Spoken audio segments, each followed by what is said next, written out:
What's going on, everybody? John Stamper with DentalCast Productions. We are here live, day 2, Dental Intelligence Coaching Mastery Summit. It's been an awesome 2 days, and we have a very, very special treat. As you know, we've been speaking with so many of the great people that are here at the event.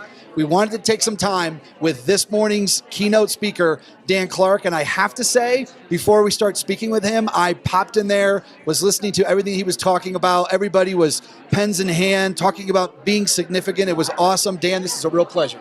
Thank you so much for taking time to interview me. Absolutely. So let's get right to it. I always like to know from your vantage point, you're in front of all those people, all that energy, presenting your story.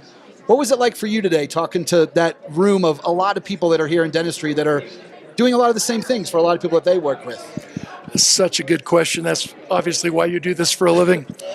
You know, I'm often asked, who is my toughest audience? And I have to admit, an audience like today is always my toughest audience because they're peers. Right. They do what I do. The only place from which a person can grow is where he or she is.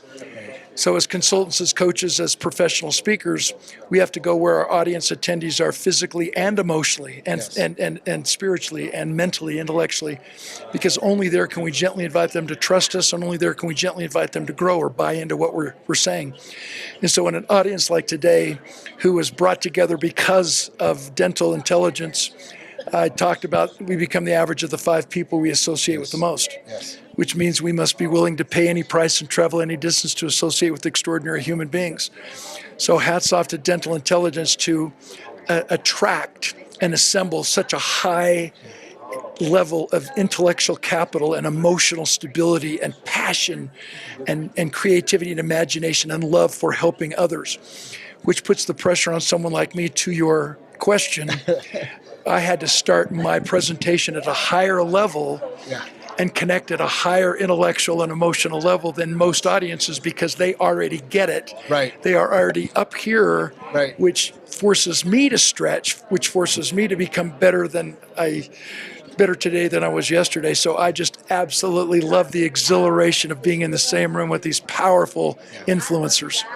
You know, it's very interesting. I know this is only the second year that Weston and the team have done this, but I've had the opportunity to speak with a lot of the guests that are here, and introducing data to dental teams was kind of a new thing over the last couple years. And I think what's been so interesting about this year, what was so great about your message, is that they all realize now that I know you talked a little bit about the difference between ROI and ROE. And them having to find a way to take the data, but then create an experience in the practice, which I thought was super relevant and very poignant for this event. Yeah, and ROI is what everybody has basically been trying to pursue as the measuring stick, and I say ROE, return on experience. But that's the significance of dental intelligence, because it's more than just a dashboard and an organizer in a high-tech world. It emphasizes high touch. So once you have the analytics from dental intelligence, once you have the playbook, as we talked about, and use it as the playbook to not just attract new customers and clients, but to use it as a metaphor for taking our personal lives from successful to significance. Right. Suddenly dental intelligence makes a heck of a lot more sense than any other scorekeeping or measurement system. Yes. It actually focuses on the human connection and turns these consultants and these coaches into trusted advisors. Right. More than just consultants, more than just business professionals focused on the analytics and the numbers, but they make the numbers make sense. Sure. And so it was easy for me to make that connection. Yeah. The metaphor of dental intelligence as the playbook, as the organizer to ask the tough questions and have the crucial conversations is phenomenal. Yeah. So anyone watching this, actually, you need to share it with people who are not in the dental industry because it's relevant. Yeah. And it makes us more relevant in our ability to connect and communicate. So I'm just a huge fan of dental intelligence for many, many reasons, not just in the dental industry. And it's interesting because to that point, when I think about the theme of this meeting, elevating lives, I think that's the one great thing about what they've built is that when that data is being used in the right way in dentistry, it really does change lives. Doesn't mean, as you know, that in a lot of other professions and industries that when they use the analytics, it's affecting consumer behavior and things like that. But as you said, when we're talking about dentistry, the difference that it makes really could be the difference between a patient getting something done, not getting done, really does make a difference. Yeah, and success leaves tracks. Success leaves clues, especially if we're striving for a life of significance. Right. So what you learn through the experience of dental intelligence has to spill over into your personal relationships. It just has to. You can't click it on and then click it off. Yeah. So dental intelligence really is a system of significance that allows us to make our lives matter, so we don't die with our music still in us, as we talked about today. I love that. So you talked about prepping yourself for today's keynote and taking it to a new level because of your audience.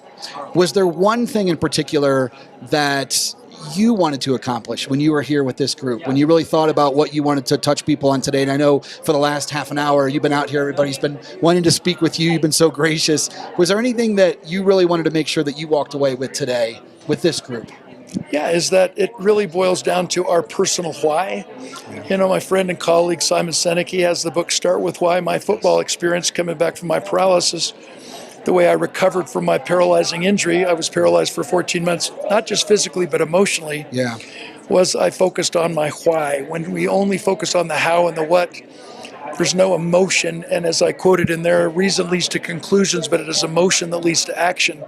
So my desire and my focus on addressing this group today was to acknowledge that they know as much about everything as I do, more about coaching and more about consulting in the dental industry than I'll ever know. But the things that we have in common are time, significance of time, the reality that we're all going to die, as melancholy as that is. We all have a limited number of days. So what are we going to do? How are we going to make a difference? And so I really wanted to resonate with us as human beings, not human doings, and leave the content creation and all of the analytics and all of the numbers measurement to dental intelligence and all their wonderful presenters today, and focusing on just how we can become better human beings and elevate everybody else so they leave us saying, I like me best when I'm with you. I want to see you again. Yeah, I love that. And it is ironic that we're at this conference that is rooted in data with the platform, but yet this conversation with you, your keynote, all the conversations I've been having with the people here, it's been really moving because I can feel like they realize that it's more than just the data. And it's kind of, it's ironic, but inspiring at the same time. Yeah, and I quoted in there that the definition of leadership and sales is the transference of trust. Yes. So part of my message, which is an ongoing encouragement from Dental Intelligence as a corporation, is that once you gain the trust of your dentist, once you gain the trust of their entire practice, and they trust you as that advisor, as that person who can take them to the next level, why not take that trust instead of closing the door as a professional business consultant?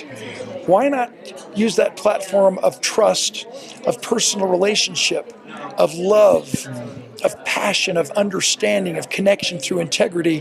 Why not use that side of the relationship to help influence their personal relationships, to take their families and their social entrepreneurship and their responsibility of service before self to the next level? And they have the capacity and have already created the platform to do it.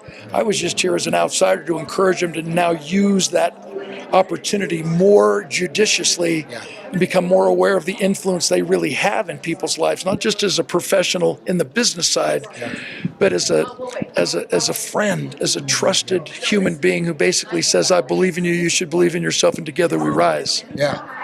Well, I have to say, what an amazing pick to have you to speak to this group with everything that Dental Intelligence is doing to move forward in the industry, the people here. This has been a true pleasure to spend a couple minutes with you. You know, and I really, really appreciate your time. You know, in my profession, I make a living telling stories about people like you. So publicly, I want to just put you on the spot and allow me to track you down at some point. You're so professional. And obviously, you've learned something from every single person you've ever interviewed. So you're the key interview. You know, all these one-offs, including me, you're the walking encyclopedia. You're the library. So I want to impose on you at some point and let us interview you and find out what you've discovered, because obviously you're more than just a microphone holder with a big smile. I really appreciate this opportunity. Thank you. You got it, Dan. Thank you so much for your time. Thanks. You're a good man. All right. Thanks. God bless. Thanks.